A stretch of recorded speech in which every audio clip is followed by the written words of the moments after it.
सकती है, जितनी भर्त्सना हो सकती है उतनी भर्त्सना करता हूं कि इस पब्लिक मीटिंग से, इस नुक्कड़ सभा से पहले जो पार्षद हैं छाया शर्मा जी, अभी उनके ऑफिस में बड़ी भारी संख्या में महिलाएं आई थी और हम लोग जो कांग्रेस पार्टी महालक्ष्मी योजना लेकर के आई है, जिसके तहत इंडिया अलायंस की सरकार बनेगी। नारी न्याय के तहत हर साल गरीब महिलाओं को 1 लाख रुपया प्रति वर्ष और 8,500 रुपया प्रति महीना देने का जो कार्यक्रम है,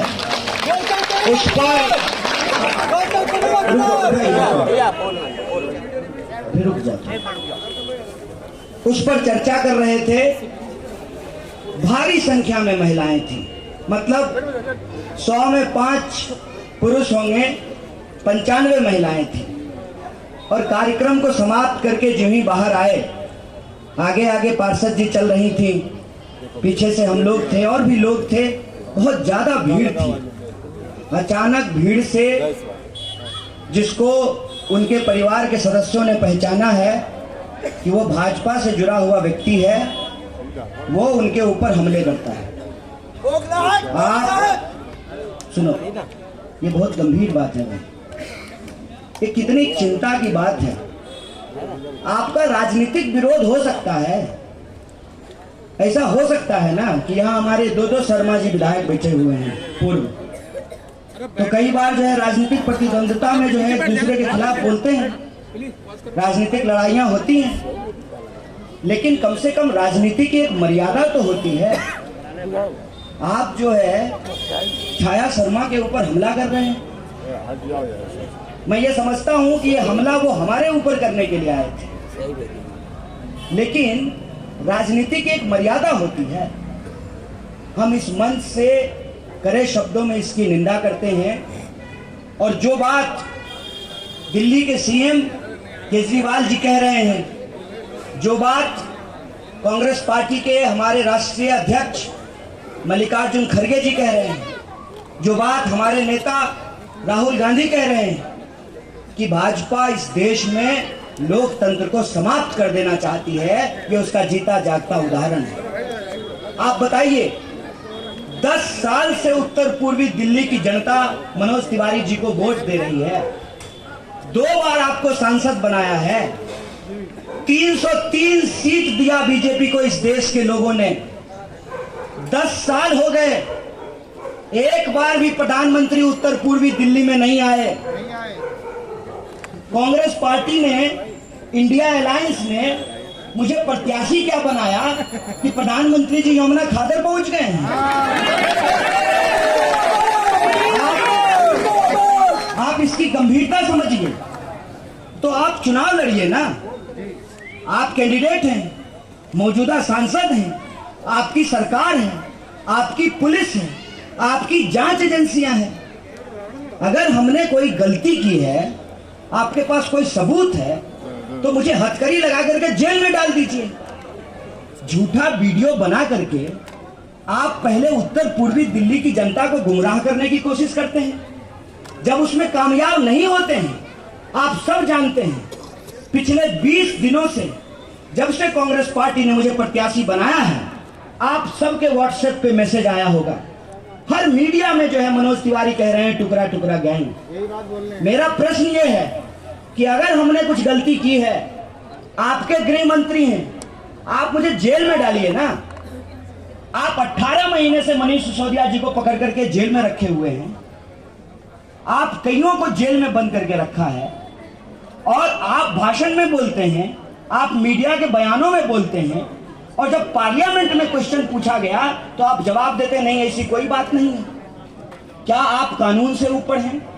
क्या आप सुप्रीम कोर्ट से ऊपर हैं? क्या आप इस देश के संविधान को अपने पांव तले रौंदना चाहते हैं? आप इस देश के लोकतंत्र को समाप्त करके तानाशाही थोप रहे हैं। यह बात मैं क्यों कह रहा हूं? इन्होंने कोशिश की, हर प्रत्याशी को खरीदने की कोशिश की।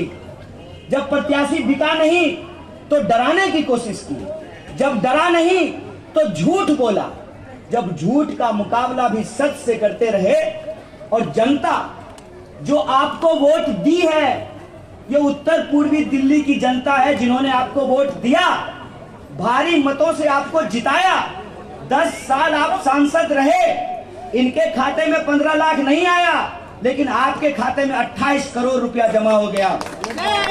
उत्तर पूर्वी दिल्ली की जनता वहीं की वहीं है। एक भी वादा आपने पूरा नहीं किया। डबल पुस्ता रोड नहीं बना, भजनपुरे तक की सड़क चौड़ी नहीं हुई, ये जो बाढ़ की समस्या है उसका समाधान नहीं हुआ। जो हर सड़क पे, चाहे आप बड़ाई जाओ, तिमारपुर जाओ, गोंडा आओ, रोहतास नगर जाओ, करावल नगर जाओ, सीमापुरी जाओ, सीलमपुर जाओ, मुस्तफाबाद जाओ, बाबरपुर जाओ, गोकलपुरी जाओ, कोई ऐसा इलाका नहीं है जहां जाम नहीं होता है। सुबह जब आप दफ्तरों के लिए निकलते हैं, घंटों आप जाम में फंसे रहते हैं। बच्चे स्कूल के लिए जाते हैं, छुट्टी हो जाती है, घंटों घर पहुंचने के लिए जाम में फंसे रहते हैं। और आप ये देखो कि पानी नल में नहीं आता है, लेकिन नाली से पानी सड़कों पर बह रहा होता है। ये स्थिति आपने करके रखी है। आपने वादा किया था सेंट्रल स्कूल बनाएंगे, आपने वादा किया था सुपर स्पेशलिटी हॉस्पिटल खोलेंगे, एक भी वादा आपने 10 साल में पूरा नहीं किया। उसके खिलाफ लोग जब अपना गुस्सा व्यक्त कर रहे हैं, लोकतंत्र में आपका अधिकार है ये कि आप सब प्रत्याशी को सुने और जिसकी बात आपको अच्छी लगेगी आप उसको वोट करेंगे, जिसकी बात आपको अच्छी नहीं लगेगी उसको आप वोट नहीं करेंगे। कोई जबरदस्ती है क्या? किसी का बपौती है क्या? ये इस तरीके से लोकतंत्र की गला घोट रहे हैं, हमारे ऊपर तानाशाही थोप रहे हैं। ये इस देश के विपक्ष को समाप्त कर देना चाहते हैं। तो मैं उनको कहना चाहता हूं, ए साहब, गुंडा मत भेजिए, गुंडा मत भेजिए। हमने तो आपकी पुलिस देखी है, आपका जेल देखा है। आपको जितनी कोशिश करना है कर लीजिए। हमारी रगों में स्वतंत्रता सेनानियों का खून बहता है। हम कांग्रेस पार्टी के कार्यकर्ता हैं। जब अंग्रेज से नहीं डरे तो अंग्रेजों के चापलूस से भी नहीं डरेंगे। इस बात को याद रखिए, इस बात को याद रखिए कि हर माल बिकाऊ नहीं होता है, हर सामान बिकाऊ नहीं होता है। आपको क्या लगता है हमारे साथ के लोगों को पहले डराया, इसी तरह से झूठा वीडियो बना करके घुमाया, और जब बदनामी से वो डर गए तो उनको जो है अपनी पार्टी में शामिल करा लिया, लोगों को जेलों में डाला, जेल से बाहर आए डर करके उनको भाजपा में शामिल करा लिया। आपको क्या लगता है आपका अन्याय यूं ही चलता रहेगा? आपके अन्याय का जवाब लोग देंगे, और आपके अन्याय का जवाब लोग दे रहे हैं। और जो लोग आपके अन्याय का जवाब दे रहे हैं, इसी से घबरा करके, बौखलाहट में, घबराहट में गुंडे भेज करके महिला के ऊपर हमला करा रहे हैं और नारा लगाते हैं बेटी बचाओ बेटी पढ़ाओ। आप तमाम लोगों को यह विचार करने की जरूरत है। देश के अंदर जो परिस्थिति पैदा हुई है उस पर आपको निर्णय करने की जरूरत है। आप मुझे बताइए कि ये 400 सीट क्यों मांग रहे हैं? 272 सीट काफी होता है महंगाई कम करने के लिए, 272 सीट काफी होता है बेरोजगारी कम करने के लिए, 272 सीट काफी होता है जाम की समस्या का समाधान करने के लिए, 272 सीट काफी होता है अस्पताल बनाने के लिए, स्कूल बनाने के लिए। इनको 400 सीट क्यों चाहिए? ये 400 सीट इसलिए लेना चाहते हैं कि इस देश से लोकतंत्र को समाप्त करना चाहते हैं, और लोकतंत्र को समाप्त करना चाहते हैं। इसके लिए जरूरी है कि ये विपक्ष को बदनाम करते हैं, विपक्ष के खिलाफ झूठ बोलते हैं, विपक्ष के नेताओं को जेल में डालते हैं, फिर भी अगर इनका बात ना बने तो चुनाव प्रचार के दौरान हमला कराते हैं। मैं आपको एक बात कहना चाहता हूं, जो इन्होंने सूरत में किया, विपक्ष के प्रत्याशी को खरीद लिया, जो इन्होंने इंदौर में किया, विपक्ष के प्रत्याशी को खरीद लिया, जो इन्होंने खजुराहो में किया, विपक्ष के प्रत्याशी का नामांकन कैंसिल कर दिया, जो इन्होंने गांधीनगर में किया, रो रो करके प्रत्याशी वीडियो बनाया कि हमारे घर पर गुंडे भेजे जा रहे हैं, हमको धमकाया जा रहा है, हमको डराया जा रहा है, तो हम उनको कह देते हैं, रे भाई मेरा नाम कन्हैया है, गंगा नदी के किनारे पैदा हुए हैं और जमुना किनारे खड़े हैं, तुमको ललकार करके कहते हैं तुमसे डरने वाले नहीं हैं। तुम्हारी साजिशें नाकाम हुई, हमारा नामांकन हुआ और पहली बार नहीं दूसरी बार हम लोकसभा का चुनाव लड़ रहे हैं। इलेक्शन कमीशन ऑफ इंडिया ने हमारा नामांकन स्वीकार किया है, हमको बैलेट नंबर दिया है। तुमको जितना कोशिश करना है कर लो, हम चुनाव लड़ेंगे। अगर उत्तर पूर्वी दिल्ली की जनता बदलाव चाहती है तो एक विकल्प के रूप में अपने आखिरी सांस तक खड़ा रहेंगे। यह बात मैं आपको कह देना चाहता हूं। बताइए, आप महिलाओं के ऊपर हमला करने वाले इनके साथ खड़े होंगे? क्या ये आपका संस्कार है? क्या आप ऐसे सांसद के साथ खड़े होंगे जो 10 साल तक आपको दिखाई नहीं देते हैं, जो वादा करके भूल जाते हैं? और इनके सामने वो सबसे अमीर प्रत्याशी हैं और मैं सबसे गरीब प्रत्याशी हूं। वो हेलीकॉप्टर में चलने वाले प्रत्याशी हैं, हवाई जहाज में उड़ने वाले प्रत्याशी हैं, मैं हवाई चप्पल पहन करके चलने वाला प्रत्याशी हूं। मैं आपके सामने एक विकल्प के तौर पे खड़ा हूं। इंडिया अलायंस, कांग्रेस पार्टी, आम आदमी पार्टी एक मजबूत गठजोड़ बना करके आपके सामने विकल्प के तौर पे खड़ा है। हमने अपनी जिम्मेवारी निभाई है। अगर आप अपनी जिम्मेवारी निभाना चाहते हैं तो एक बात आपको कहना चाहते हैं। माता जी रोटी बनाते हैं ना? रोटी बनाते हैं, हम भी बनाते हैं। गरीब आदमी घर में नौकर नहीं रखता है, अपना काम खुद करता है, पोछा भी लगाता है, रोटी भी पकाता है, कपड़ा भी धोता है। तो जब हम दिल्ली पढ़ने के लिए आए, जब तक माँ के साथ थे तब तक माँ रोटी बना के खिलाती थी। जब बाहर पढ़ने के लिए आए तो हाथ जला करके खुद ही रोटी पकानी सीख ली। और रोटी जब पकाते थे तो एक बात हमने सीखी है, रोटी को अगर समय पे नहीं पलटते हैं तो रोटी जल जाती है। सत्ता को अगर सही समय पे नहीं पलटते हैं तो वो अहंकारी हो जाती है, वो निरंकुश हो जाता है। इसीलिए सत्ता और रोटी समय समय पे पलटते रहना चाहिए। सत्ता और रोटी समय समय पे पलटते रहना चाहिए और लोकतंत्र के लिए का ये तकाजा है। दे दो वोट भाई, दे दो।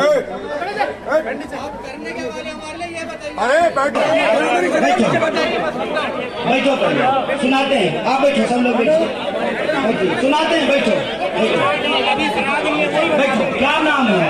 बैठिए। एडवोकेट आकाश शर्मा, पीछे अंतराल देरी में रहता हूँ। बैठो, क्या करने वाले सुनाते हैं। बैठो। पहली बात तो ये है कि ये सवाल, आप बैठिए। चौधरी साहब, चौधरी साहब, चौधरी साहब, चौधरी साहब, चौधरी साहब, चौधरी साहब बैठिए। पहली बात तो ये है कि हम स्वागत करते हैं कि आप विपक्ष से सवाल पूछ रहे हैं, लेकिन कायदे से सत्ता से सवाल पूछा जाता है। 2 मिनट। अच्छा, की हिम्मत है। मैं तो विपक्ष में हूँ, सांसद नहीं हूँ, प्रधान भी नहीं हूँ, पार्षद भी नहीं हूँ, फिर भी आप हमसे सवाल पूछे, इसके लिए आपका बहुत स्वागत। कल 10 साल प्रधानमंत्री रहे, इसी सड़क के सामने आ रहे हैं, तो जरा उनसे भी सवाल कल पूछिएगा।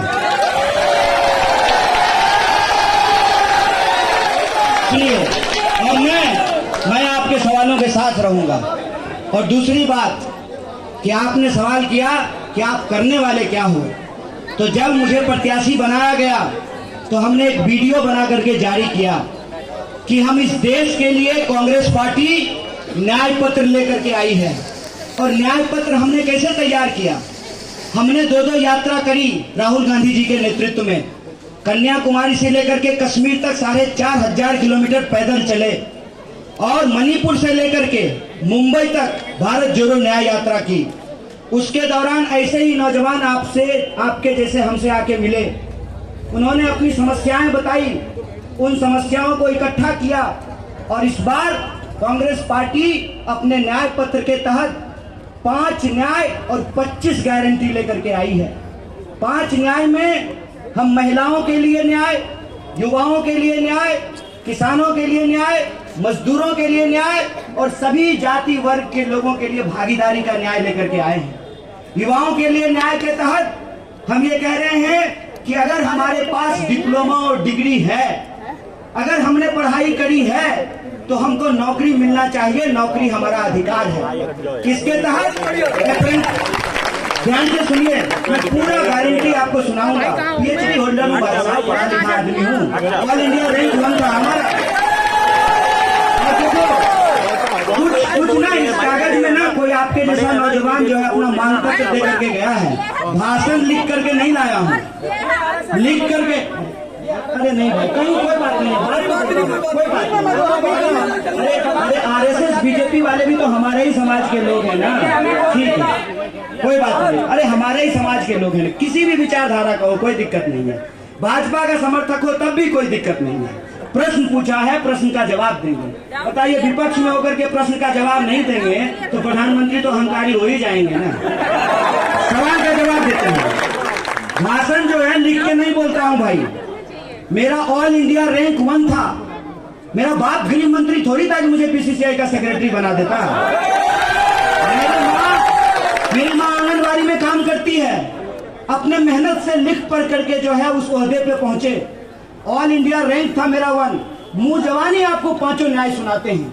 युवा न्याय के तहत, चूंकि आप नौजवान हैं, युवा न्याय के तहत 1 लाख तक की अप्रेंटिस योजना हम लेकर के आ रहे हैं। डिग्री दिखाओ, पहली नौकरी पाओ। और 30 लाख पोस्ट जो खाली है केंद्र सरकार में, सेंट्रल गवर्नमेंट में, हमारी सरकार बनेगी तो अगस्त तक हम उस 30 लाख पोस्ट को भरने का काम करेंगे। ये युवा न्याय के तहत किया है। और जो विद्यार्थी लोन लेकर के पढ़ाई करते हैं, जो विद्यार्थी लोन लेकर के पढ़ाई करते हैं, तो मैं आपको बता दूं, इस देश में बड़े धन पशुओं का मैं 5 गारंटी सुना देता हूं। नहीं, आप तब जवाब दीजिएगा जब कल आप प्रधानमंत्री की सभा में जाकर के ऐसे ही कोट दिखाइएगा, तब समझेंगे कि आप जो है ना असली इंसान हैं। अगर आप अपने माँ बाप का बच्चा हैं और आपका खून असली है तो प्रधानमंत्री का सवाल पूछेगा जाएगा। एक मिनट, हम चप्पल पहनने वाला आदमी है तो कुर्सी पे बैठ के सवाल पूछ लिए। जिस आदमी को प्रधानमंत्री बनाए हैं 10 साल के लिए और जिसको सांसद बनाए हैं 10 साल के लिए, जरा उसका भी जो है ना गाड़ी रोक करके कोट दिखा करके सवाल पूछ करके दिखाइएगा। और सुनिए, हम लोगों के आंख में आंख डाल करके सवाल पूछने वाले हैं।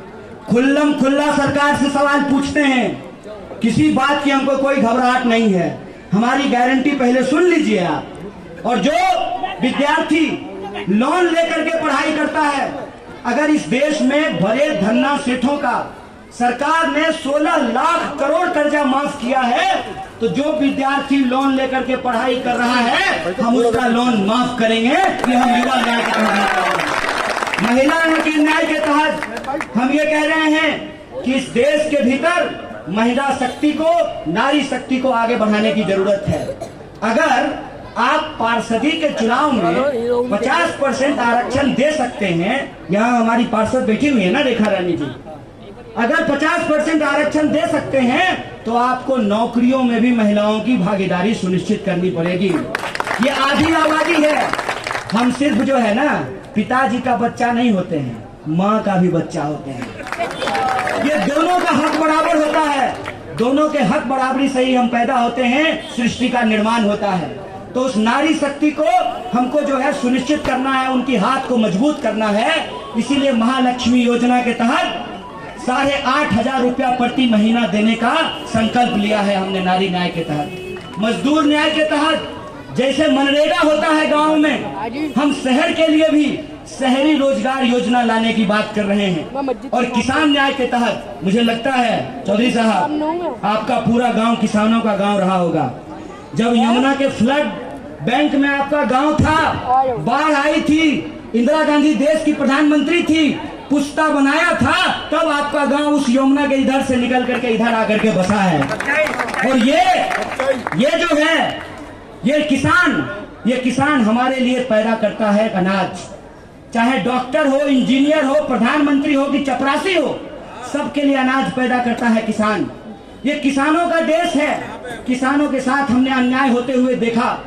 आपने देखा कि 700 किसानों की हत्या हो गई किसान आंदोलन के दौरान। और जो किसान खेतों में धान बोता है, वह किसान जब दिल्ली आ रहा था अपनी बात सुनाने के लिए सरकार को, तो सड़कों पर सरकार ने कील बो दिया था। उस किसान को न्याय दिलाने के लिए हम किसान न्याय के तहत ये योजना लेकर के आ रहे हैं कि स्वामीनाथन आयोग ने जो रिपोर्ट दिया है, उसके रिपोर्ट के हिसाब से जो न्यूनतम समर्थन मूल्य होता है, मिनिमम सपोर्ट प्राइस होता है, उसको हम लीगल गारंटी देंगे और एमएसपी को कानूनी दर्जा दिया जाएगा। ये हम किसान न्याय के तहत ला रहे हैं। और आखिरी न्याय जो हमारा 5वां न्याय है, भागीदारी न्याय, उसके तरह हम ये कह रहे हैं कि देश के दुनिया के बड़े अर्थशास्त्री कह रहे हैं कि हमारी देश की अर्थव्यवस्था के शेप में चल रही है। के शेप में कहने का मतलब यह है कि जो पहले से ऊपर है वो ऊपर की तरफ जा रहा है और जो गरीब है वो नीचे की तरफ जा रहा है। आप तो वकील है ना, तो के देखे होंगे कि कैसे लिखाता है। हमारी अर्थव्यवस्था के शेप में चल रही है। के शेप में कहने का मतलब यह है कि इकोनॉमी हमारी 5 ट्रिलियन की होने वाली है, लेकिन हमारे ही देश में वो 80 करोड़ लोग कौन है भैया? जब 5 ट्रिलियन की इकोनॉमी बन रही है तो 80 करोड़ लोग कौन हैं जो 5 किलो अनाज लेने के लिए लाइनों में लगे हुए हैं? इसका मतलब यह है कि जीडीपी बढ़ रही है, लेकिन प्रति व्यक्ति जीडीपी घट रहा है। मतलब कुछ मुट्ठी भर लोग तो बहुत अमीर हो रहे हैं, वो जो है गिफ्ट में अपनी पत्नी को चार्टर प्लेन देते हैं, और हमारी स्थिति ये है कि वैलेंटाइन डे पे गुलाब भी अब 50 रुपया में मिल रहा है। ये जो अमीर अमीर होता जा रहा है और गरीब गरीब होता जा रहा है, इसमें यह जरूरी है कि हम एक भागीदारी न्याय को सुनिश्चित करें। देश सबका होता है। जैसे हमारा शरीर है ना, जितना जरूरी कान है उतना ही जरूरी नाक है, जितना जरूरी अंगूठा है पैर का उतना ही जरूरी अंगूठा है हाथ का भी। और कहीं भी चोट लगती है तो दर्द शरीर को होता है। समाज का कोई भी तबका अगर पीछे छूट जाएगा तो हमारा शरीर कमजोर जैसे हो जाएगा, उसी तरह से समाज कमजोर हो जाता है। इसीलिए सीटी स्कैन होना जरूरी है समाज का। सीटी स्कैन करके हम पता करें कि कौन सा तबका किस हालत में है, किस स्थिति में है। और इसीलिए हम कह रहे हैं कि भागीदारी न्याय के तहत इस देश में एक आर्थिक और जातीय सर्वे होना चाहिए। सर्वे से पता चलेगा कि भाई पूरी तो दिल्ली ही है, यमुना के इस पार भी दिल्ली है, यमुना के उस पार भी दिल्ली है। उस पार जो यमुना के रहने वाले हैं उनका जीवन अलग है और हमारा जीवन अलग कैसे है? हम विकास में पीछे कैसे छूट गए हैं? तो सभी जाति और धर्म के लोगों की भागीदारी के लिए हम लोग भागीदारी न्याय की बात कर रहे हैं। 5 न्याय 25 गारंटी हम लेकर के आए हैं। और रही बात उत्तर पूर्वी दिल्ली की, 2 मिनट और दीजिए। उत्तर पूर्वी दिल्ली की, तो जब